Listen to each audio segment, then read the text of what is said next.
Hello, my name is Caleb, and today we're going on an adventure on my show, Computer Basics with Caleb. And this is part 3 of my series, What is Software?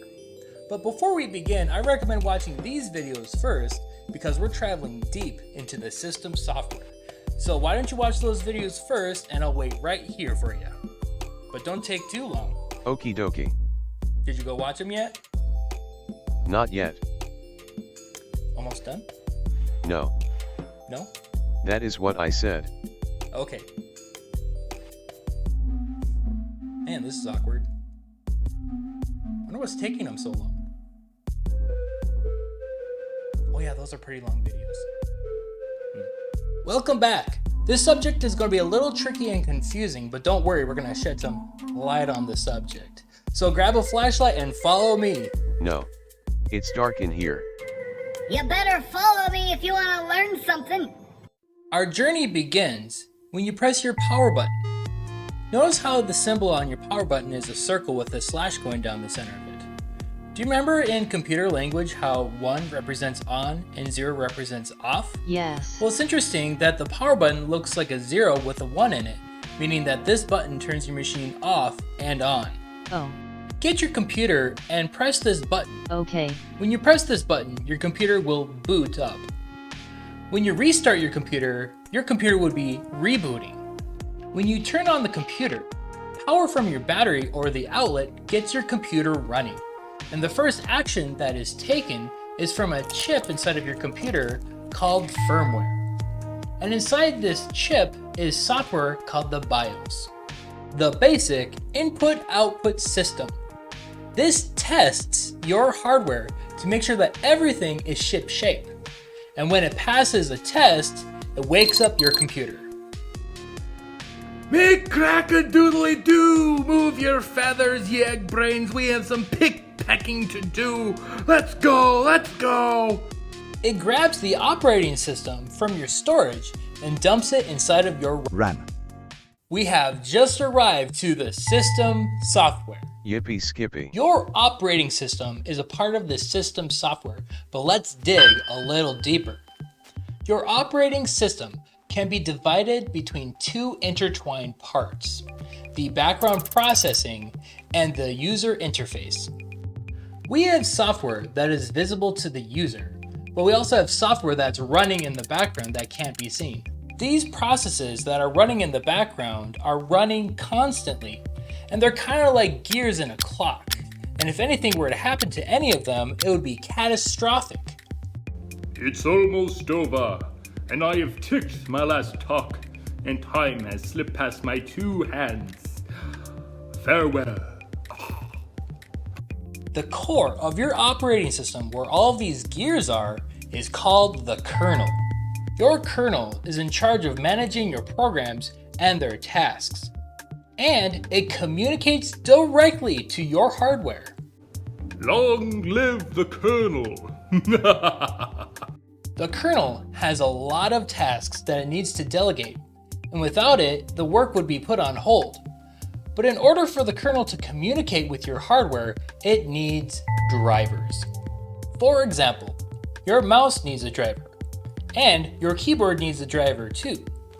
These drivers are translators, and when you click any button on your keyboard, it sends it to the kernel what jobs are supposed to be done. Without these drivers, your kernel won't know what to do if you press any of these buttons on your keyboard or mouse. Are you my driver? No, I'm your papa and I got some integrating to do, so get out of my way.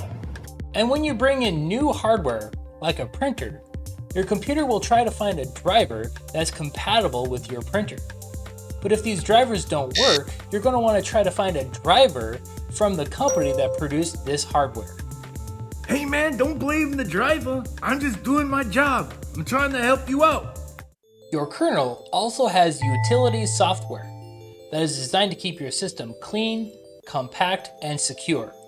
Normal operating systems will come with these utilities built in, and these utilities can be considered apps, but they have a very important job to keep your computer maintained and protected. You can even install other utility softwares from an outside source. For example, you can download antivirus applications that may be more advanced than the current security. For security reasons, you will want to keep your computer updated frequently. Update? What is that? Well, these updates include patches to security holes in your system. We wouldn't want anything tampering or changing anything that you do not want touched.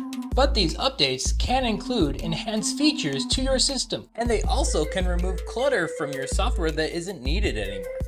But make sure that your computer is capable of handling these new updates for your computer. Older computers may not be able to handle the latest and greatest software, and could make your computer so slow and impossible to run basic tasks. Oh, stop being so impatient. I'm giving it all I've got. Now, let's talk more about the user interface. We won't need our hard hat or flashlight because this is going to be a little easier to comprehend. Woo! Woo! Yeah, feels way better. I'm glad that hard hat's off. Alright, let's get back into it. The interface is the interaction between human and machine. Hello. Your computer cannot speak and understand human language fluently yet, but you're given images and menus and buttons that you can interact with. Laptops and desktops use hardware like your mouse and keyboard to make your computer easy to navigate.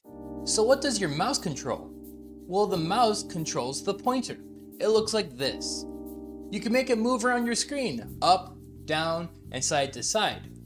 This requires some hand-eye coordination, but with enough practice, you can get a hang of it. You have buttons on top of your mouse. Some mice only have 2 buttons, but some modern mice can have 5 or more. Wow. Each button has their own special feature depending on the operating system. This is a point and click environment, and you can open and close programs with your mouse. It's very handy. What can we call this type of user interface? We can call it a graphical user interface, or GUI. But not all computers use a keyboard and mouse. For example, your smartphone and tablet have a touchscreen. So how do you navigate a computer without a mouse? Well, with gestures. It's very similar to pages in a book. You can move around the screen by swiping left or right, and up and down, and many more gestures. And it comes with a virtual keyboard, and this helps the user to be free of the office desk and roam the world with your computers. Older computers were not so easy to use. Some interfaces only had text, like the command line interface. Some only had a black screen and green text, and that is it. And you had to memorize over a dozen commands to navigate through the computer. It's not easy, but some computers still have this inside. Some call it the shell, and it runs closer to the kernel, and it can be more powerful than the GUI. This is definitely a skill a super nerd would want in his utility belt. Don't diss the shell. I'm the kernel's best friend. So, let's do a recap. When you press the power button, your firmware activates and boots your operating system. Then your system software controls the hardware and communicates with the user.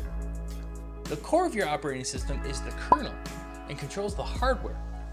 And the kernel displays the user interface, and you can interact with the computer. Thanks for watching. If you would like to watch more of my videos, please please.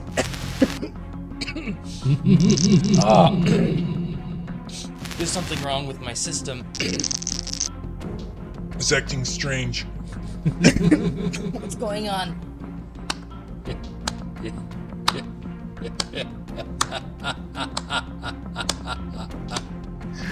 Were you just about to ask the audience to subscribe? How are you gonna make anything out of this channel? The only people that are watching are your friends and your mom.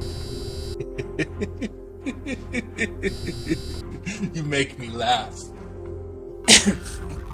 Oh, malware. That's impossible. How did you get in? Oh, well, I found a security hole in your computer, Caleb. I've been here the whole time watching you make these videos and trying to go viral. If you were a virus, you'd be pathetic. I had my computer scanned, and my system was updated, and you still got in. Maybe it's my turn to teach your pathetic audience. But on one condition. I have this channel now, and I am asking for a ransom. If this channel does not get 60 subscribers, I'm pulling the plug. No more silly videos, no more computer basics with Dum Dum. No! You can't do that! That's my brainchild! Oh, boo-hoo! Where? Forget this meatbag. Watch my video, Malware and the Dark Side of Software. Say your prayers, Caleb. This is gonna be fun.